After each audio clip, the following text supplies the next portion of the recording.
Welcome to McPlum, simple solutions served daily. You start by confirming prerequisites. Make sure the phone is on, connected to Wi-Fi, and has at least 20% battery. Once done, check for visible MDM notices or an IT-managed profile because those controls change what you can edit.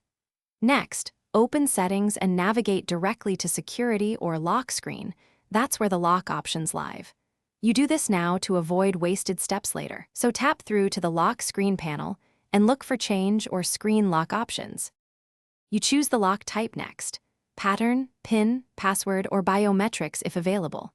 When you pick PIN or password, follow the on-screen complexity rules because corporate policies often force 6 or more characters or alphanumeric combinations.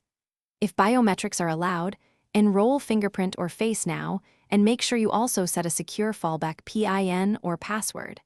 Once you complete input and verification steps, the system typically asks you to confirm the new lock and any timeout or auto-lock intervals. Adjust those to your security needs. You finish by confirming the new lock works. Lock the screen and unlock it 2 times to verify PIN, pattern, or biometric recognition. Once done, make sure the device syncs with MDM or your corporate account so policies apply properly. If a setting was unavailable or grayed out, try rebooting and rechecking the profiles or device management screen. If still blocked, contact your IT admin since many government phones enforce server-side restrictions. Keep one troubleshooting tip in mind: IT can remotely require specific settings. Thanks for watching. Stay juicy and subscribe.